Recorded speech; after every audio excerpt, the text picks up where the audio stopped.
All right, guys, we are back. Good evening, good morning, or good afternoon. As always, it is so great to see you. And friends, well, we're not in the studio here today.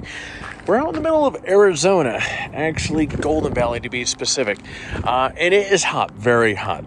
And you may recall a few months back, actually back in winter, I did a review of this Russian Bear UP-5 tent. Now, at the time, I had a wood-burning stove inside this thing, and you may recall it got down pretty chilly, and this is touted as a all-season tent. And during the wintertime, of course, this thing really was in its element, no pun intended. It was cold and had the wood-burning stove in it, and it was very, very efficient. Now, what makes this tent very efficient, at least during the cold weather, is it has an outer wall and an inner wall. And so you have that pocket between that gives you a bit of a buffer and allows the tent to retain the heat quite well. So I started thinking about this with the tent being called a all-season tent. How would it fare in hot weather? And that's what Caleb and I came out to Arizona. We're actually at my parents' place out here, and it is, as I mentioned, I have ants crawling up my leg here. As I mentioned, it is hot, very hot out here. It's about 106 degrees out right now. It's 8 o'clock in the morning. And so we're staying in this here for the next handful of days. And so I'm going to go inside right now. We're going to see how well this tent fares. And during the next handful of days, you'll see some footage giving you kind of an update on how well this thing handled the heat out here. And ultimately, I'm going to let you know, would I classify this as a all-season tent? Now, in all fairness, see, one of the disadvantages you're going to assume right off the get-go is the dark color of this here. Obviously, that doesn't work well when you're in a sunny environment, and it's proven to do so. I'll show you in a moment. I have a infrared heat gun. This morning at 7 a.m., shooting it on the eastward side of this thing where the sun was coming up, it was on the temperature, it was on the surface rather, it was 104 degrees. And so I suspect as the sun continues to get warmer and above us and so forth, and the temps get up. Yesterday it was 116 on the way out here. So I suspect the temps inside this thing are going to be very, very interesting, or very interesting throughout the day. So let's take a dive into this thing and see where we're at. Okay, so we're inside the tent now. And I have to level with you. When I was coming out here, I had this grand idea of making a parody video. Where outside we're going to be out here roughing it out in the desert, and then you would see me come inside this tent, and it was going to be all set up, and I was going to have some tranquil music playing, and maybe, you know what, for the showmanship, maybe I'll put that on right about now as I'm talking through this. But I was going to come in here, and it was going to have some tranquil music going. You would see a Keurig machine over here. You have the chairs and tables, which everything is still set up here. And I'll share with you a little bit of the kind of the setup inside of here. There's a little fan up there, and you can probably hear where I'm going to be leading to, where my plan backfired. You can probably hear it in the background, which we'll go outside in a minute. So what I did, let me share with you. So here's the, in here we have the King Camp queen size cot, and of course the X-Speed Mega Mat right there. And there's a table and a couple chairs that fit comfortably in here. Anyways, so the idea was going to come in here, and it was going to be like 115 degrees outside, and coming inside it was going to be in the 60s. My plan backfired. You see, as you can hear in the background, you can probably hear a generator, and I have an AC unit. So where this tent would normally have a fire or the wood stove going up through here, I have a AC duct that's coming through here. And granted, right now, we're getting 59, we're getting 59 degrees coming out of the duct there. So here's where my plan backfired. Based upon the cubic feet of this tent, this thing's 14 feet, about 7 feet tall. The square footage, I believe, to be right around 150 square feet. And based upon that, I found this this Keystone AC unit that has a thermostat in the control. It's a 6,000 BTU air conditioner, and that was supposed to be able to do 200 square feet. So I figured, hey, that's more than plenty for this thing. And this acts as a thermostat. So wherever this thing is at, the AC unit will keep running. What I didn't account for is, I shared with you a moment ago, during winter, the selling point for this is you have these dual walls. And so you have that cavity that creates that space. Well, I don't know if you can see it here on the camera, but all the walls are pushed out. So that AC is kind of filling this full of air. So now there's technically, the inner wall is so squished up against the outer wall. So there's you don't get that insulation factor, that buffer wall that you would normally get. It is stinking hot in here, guys. So look at 113 degrees inside of here, and the AC unit hasn't shut off since yesterday. It is at the coolest point during the night. It got down to about 74 degrees inside the tent, so which that was comfortable sleeping in. But during the day, my plan of coming in here for this video definitely backfired. So I think what I'm going to do is I'm going to keep the AC unit, and that will be the smaller one will be perfect for the Tour Off-Road rooftop tent on top of the Turtleback. And I think for this tent, I think if I had a 10,000 BTU, so almost double, if I had a 10,000 BTU, that would do the trick for this. Famous last words, but I think that's going to be the next unit that I'm going to pick up. Now what I'll do is I'll go outside, I'll share with you the setup. This is like a stinking sauna in here. So I'll share with you the setup that we have, and then we're going to get out and go show Caleb some donkeys. So anyway, let's jump outside.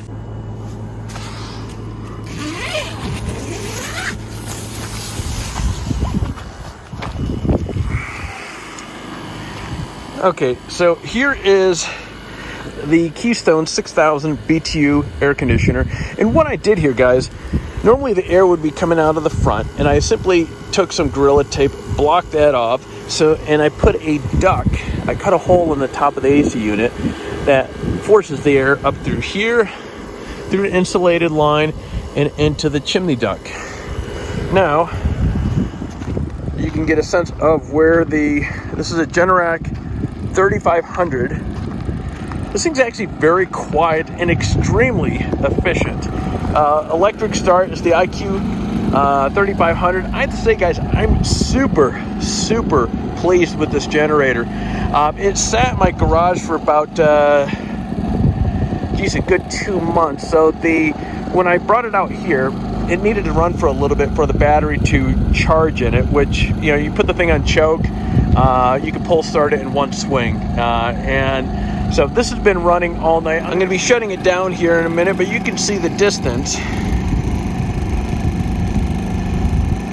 And you can barely hear it inside the tent. So going back to this here, in theory, this should have worked really well, but I didn't account for the interior wall of this tent getting pushed up out to the exterior, and it's stinking warm in there. So the evenings, it's comfortable, but you have to let the thing run for a little bit. I suspect this thing is going to get very hot. So again, it's 8:30. It's only 104, 106 degrees out right now, and it's already 114 inside this thing with the AC unit running. So I'm going to be shutting everything off here in a minute, and I bet you it won't take long for that to get very, very hot. But anyways, and I think when they say all season, I doubt they meant for in the middle of a desert environment. So if you have some tree coverage, and another thing that, I know we've received a number of questions from you folks with regards to the lack of windows in this. They do have some other tent options, like the Hex tent that they have over there, which does have some larger windows. Yes, it's a bit of a dungeon inside there, but for winter environment, yeah, this thing is going to be great. The exterior color is really going to allow this thing to capture heat from the sun, get it inside there, and also retain the heat. but out in the middle of the desert, it's a no-go so far. But we'll make the best of it. So I'm going to turn off, I'm going to shut things off, and we're going to go out and take a look at some animals with Caleb. All right, guys, I know I said a moment ago I was cutting off the cameras. The air conditioner has been off for 5 minutes. I've been just grabbing some of my electronics out of the tent that I'm going to be bringing with me here today.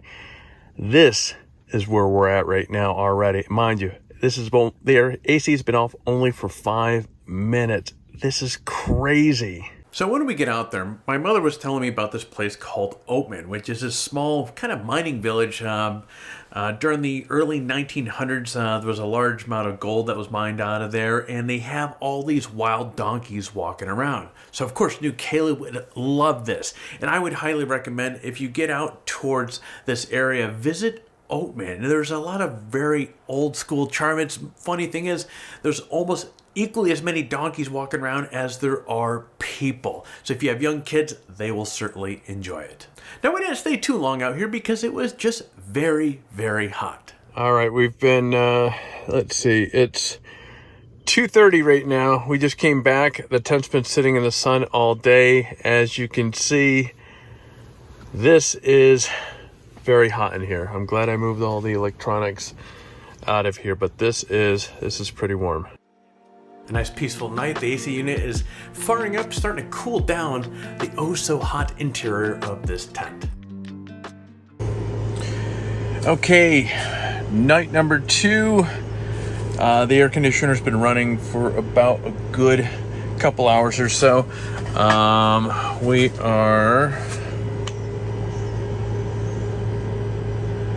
I'm shooting the gun in hole. We are getting air coming out of here that is,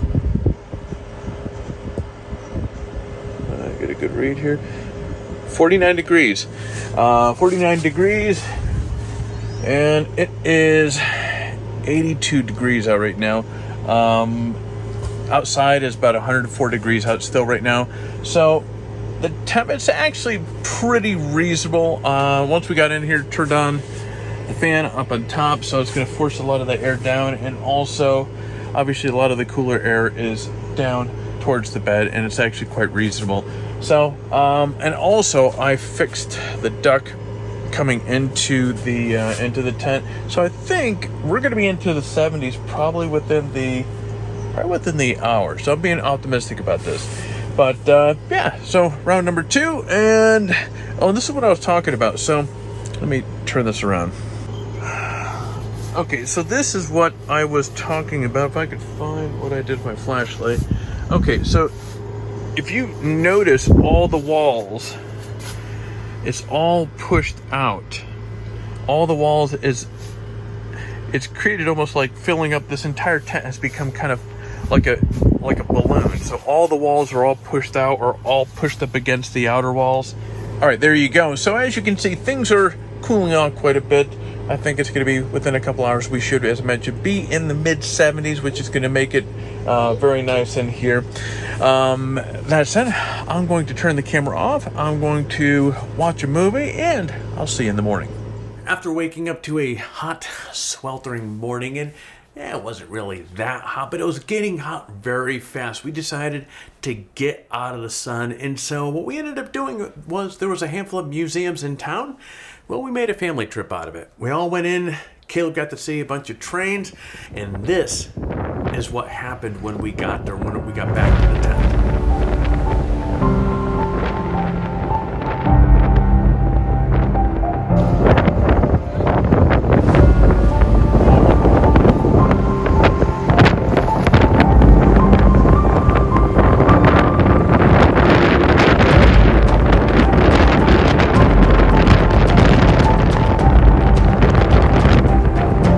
Okay, well, Saturday night, and well, packing up a little bit early. Had a crazy dust storm that came through, and we had the tent really cinched down. I mean, very good, and it was heavily weighted. It had the generator inside, a lot of weight inside, and the wind was tossing that around. I think this was the quickest breakdown of this tent. On top of that, which I'm going to make this recording short because we have some lightning in the background here. Yeah, we have a freak dust storm, and now it looks like there's some rain and some lightning coming in over to from the east. So guys, this is gonna be a quick one, and I'll finish the rest of this in my studio. All right, back in the studio, and so to close things off, would I recommend the UP-5, the Russian Bear UP-5 tent in hot weather? This is this comes with some fine print. If you're going out there, so if you plan to be out where there's little coverage, so meaning the tent's going to be exposed to the sun, and you're in some pretty warm temperatures, mind you, because this thing only comes in one color, one shade, camouflage.